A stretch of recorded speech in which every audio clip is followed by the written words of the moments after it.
Hey family, welcome or welcome back. If you're new to my channel, my name is Patrice.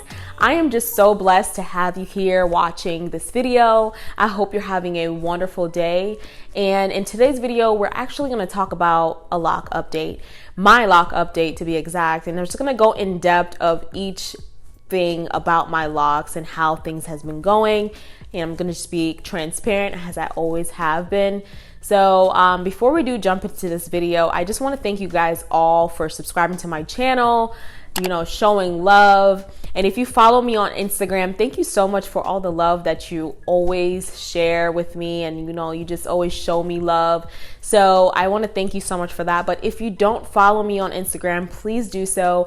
I will leave my Instagram here on the screen just so that you can follow. I also am trying to hit 10K. I haven't been too consistent on uploading on my feed, but I'm always uploading on my Instagram stories for the most part. So I'm really trying to be more consistent on Instagram and also here on YouTube. So that's why you see my face right now. So before we get into this video, I just want to give you some encouragement. And I know that life can be very stressful. Life is busy. There's a lot going on in the world right now. And sometimes things may not happen the way that we may want it. The word of God, it says, knowing that the testing of your faith produces patience. Sometimes we think that because we've been praying and praying for a very long time, that God has forgotten about us and, our prayers are not being answered. You have to exercise your faith. So a lot of times we want things done our way and we want things done on our time, but we have to understand that our time is not God's time, and God's time is the best time. So I encourage you to just be patient, dwell in His presence, love on God, and continue to be obedient to God's word. So anytime you feel in your heart that you're bitter because someone else is getting the blessing that you prayed for, you have to remember that when you celebrate others, good things will happen for you. You cannot be bitter because someone got their blessing before you did. It doesn't work that way. So I just want to encourage you today that whatever that you've been praying for, God has not forgotten about you. Dwell in His presence, and He's always a faithful God. He knows every little detail that you like, that you want, that you desire. And if it's in His will, He will definitely bless it. He would definitely give it to you. Now we can talk about my locks. It's been long overdue. I am almost 10 years in. January 2nd, 2022 will make 10 years of me having locks. It's so crazy because I'm like 10 years already. Like, it doesn't seem like it's been 10 years, but time definitely flies. And I'm just like, wow. I started my locks in 2012. And during that time, I was just like, this is what I want. This is what I'm going to get. And I never looked back. And I absolutely love every part of my locks. Yes, it's annoying sometimes, like it gets into things, but I will not trade it for anything. Like, I think I'll be locked for life. I've mentioned to a couple of people, like, I'll probably cut my locks when I'm like 50 years old or something like that. So the very first thing I want to show you guys is the length of my hair. My hair is pretty long, and sometimes I forget how long my hair is until it actually gets into stuff, like me closing my hair into the door, or me clamping or crushing my hair in the machine at the gym. I know it's terrifying, but it did happen. My hair has grown so much, and I've been trimming my hair every couple of months. So I could just imagine if I didn't trim my hair, but then again, I can imagine that if I didn't, then there would be a lot of like weak ends, which I don't desire. That's why I do trim the ends of my hair, because I feel like the longer my hair gets, my ends kind of start to brittle. And I think that is very natural. That happens like over time. Your locks become a lot more just mature, and the ends just starts to be a little thinner. Not to a point where it's just hanging on one strand of hair, but to the point where I'm like, okay, this needs to be clipped off or cut off just a little bit, you know. I do have like a really long piece that I cut off not too long ago, and my friend was so alarmed. She was like, "Oh my goodness, why would you cut your hair? Like, are you okay?" And I'm like, "Yeah, I'm good. It's not a big deal. Like, it's gonna grow back." I do believe that once my hair gets to a certain length, I will probably start trimming it to the desired length that I want to keep it at, instead of it going further. Because I could just only imagine the amount of maintenance that I would have to do, like as far as like the time that I take to wash my hair now versus if it was all the way down to my knees, you know. So I don't know if I would ever desire my hair to be that long. I know a lot of people are like, just keep your hair growing, let's like let it grow, and I'm like, chill. You gonna take care of this? All right then. Because it's a handful, okay? I've never really had an issue with my hair like stop growing or having trouble growing. My hair has always been growing constantly. And I know some people may discover that certain parts of their journey, their hair kind of is at a standstill. It could be due to so many different things why your hair stops growing and just stays at a certain length. It could be stress, it could be a scalp condition, it could be what you eat, it could be medications that you take, it could be so many different things that can actually stop the growth of your hair. That's something just to keep in mind. Here's me washing my locks, and you know, it really takes a while for me to wash my locks. I would say it takes about an hour, and that's because like I literally do 4 rounds of washing my scalp, and then like I do the full length of my hair, and then once I do that, then you know, I rinse it, and by that time I probably use like half a bottle of shampoo. So there's that. I'm gonna show you guys how my hair looked on the 1 year mark, 5 year mark, and then now. So my hair has really grown. When I was 1 year in my lock journey, I've always dreamed like and said like, oh my goodness, I can't wait till my hair gets that long.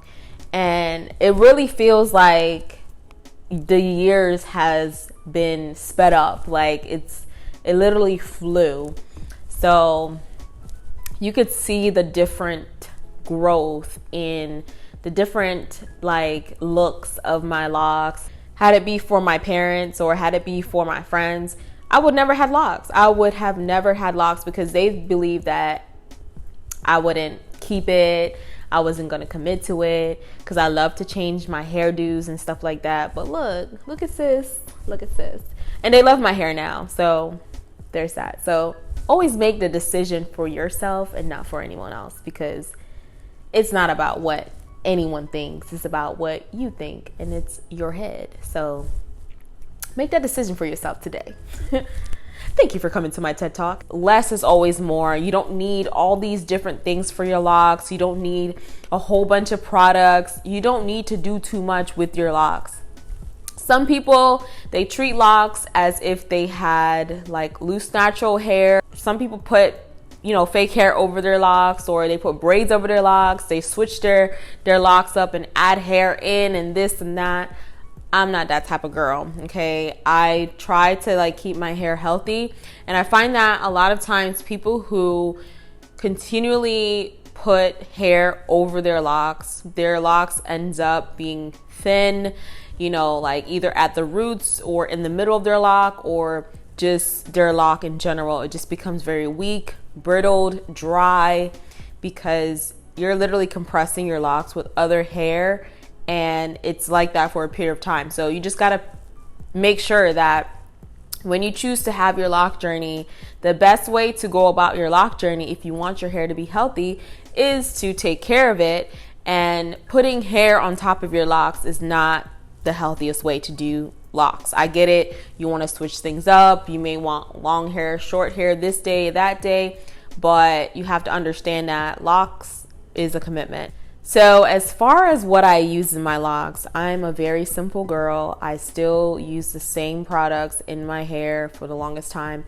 and occasionally I would try something new. For the last couple of years, I have not been using any gels or anything in my hair. This year, I've been using a lock gel that is from P Styles on Instagram. If you guys know who he is, I tried out his lock gel, which you can purchase from his website, and I actually really like it. It gives like a nice clean retwist.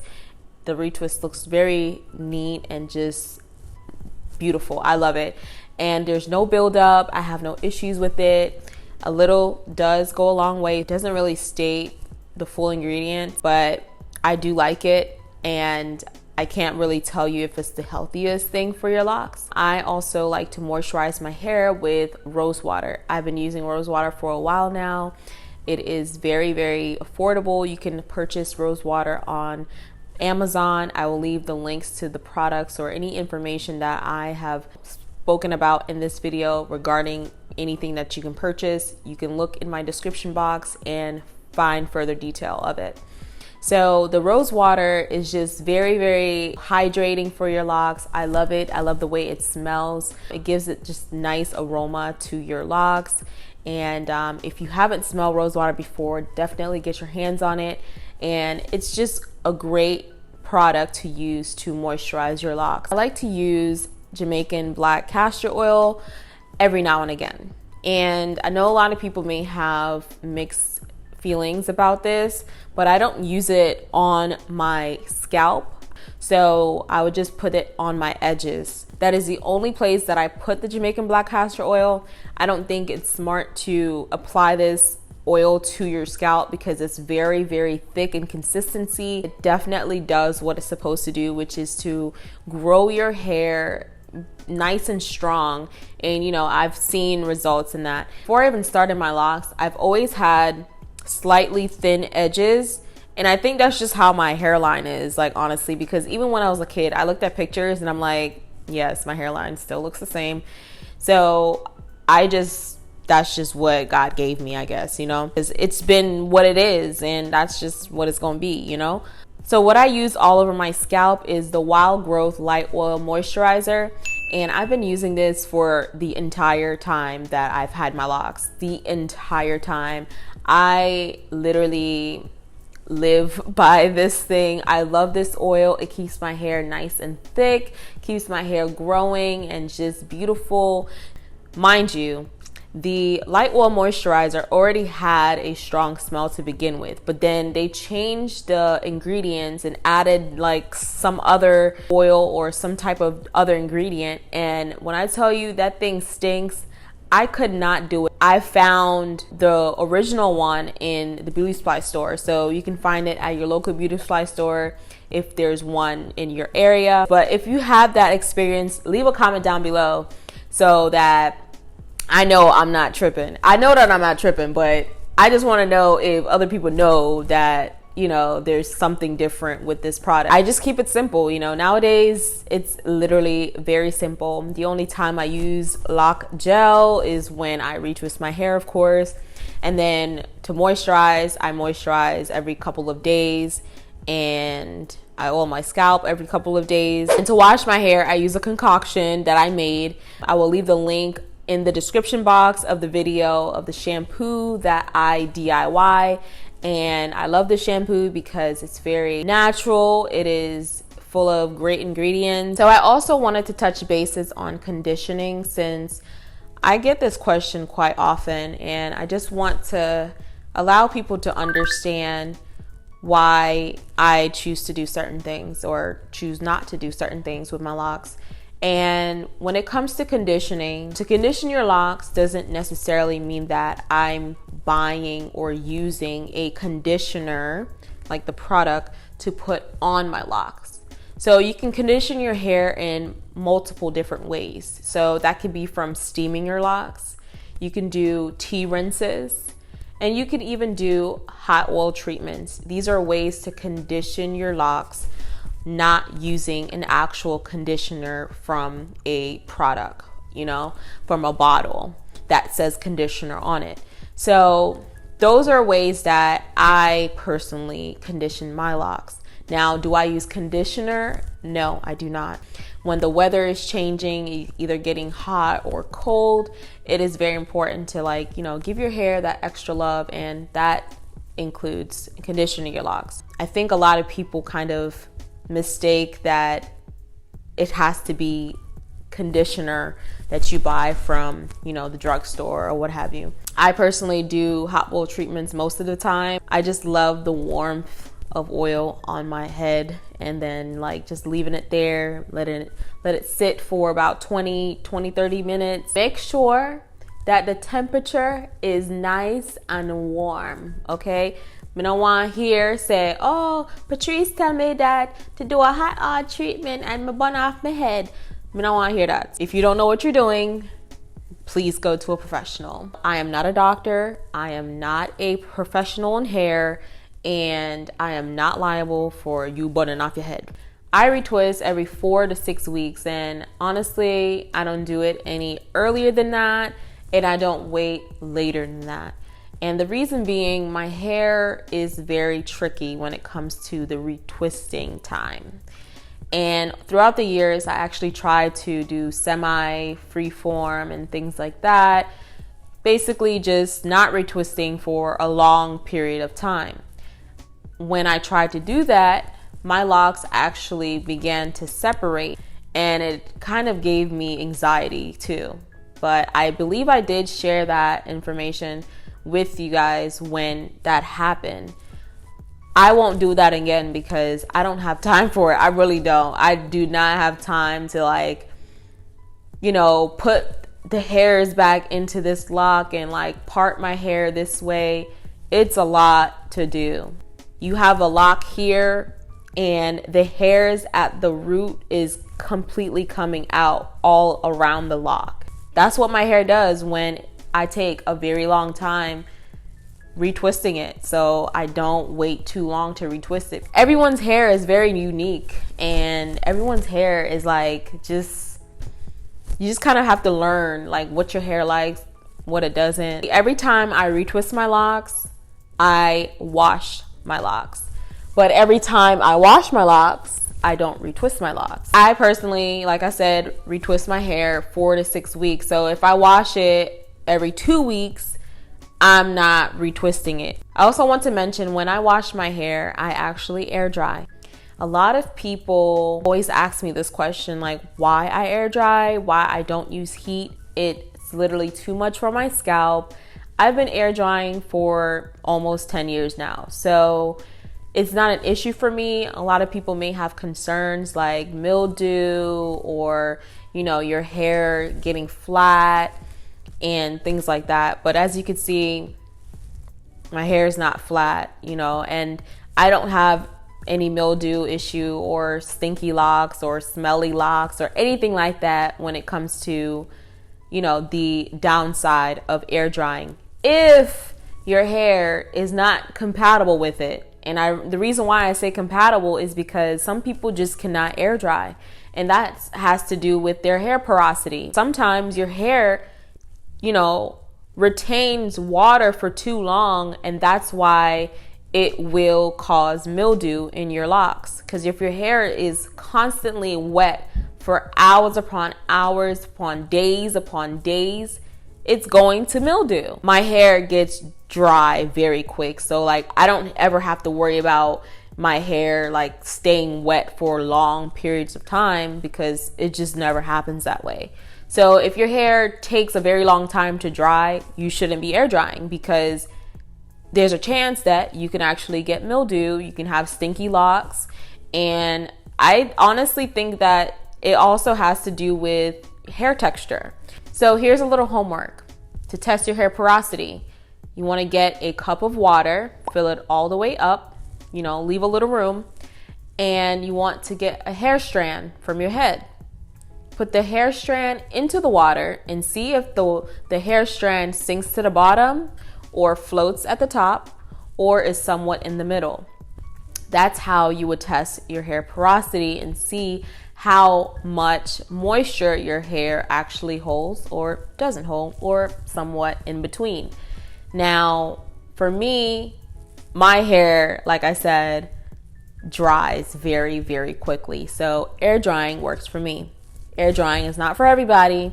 So just because I air dry doesn't mean that you should, or it's the best for you. And also, of course, do your research, because I always say that too, you know, do your research, because you need to do your research, you know. So I want to thank you guys so much for watching. I hope you enjoyed this video, that I didn't talk your head off, you know. I know that it's been a while, but I'm just so grateful to just record this video, sit down with you guys and chit chat about my lock journey. I hope your journey has been going well. If you don't have a lock journey, you decided to just tune into my video, I thank you too. And I just hope that you come back the next time I make an upload. So make sure you are subscribed to my channel, hit that subscribe button down below, also the notification bell, so you're aware every time I make an upload, you are going to be notified. Don't forget to follow me on Instagram at SpiffyGal on Instagram. I'm trying to get to 10K, so I pray that I do in Jesus' name. Amen. So I'll see you guys in my next video, and always remember, be spiffy and be you. Peace.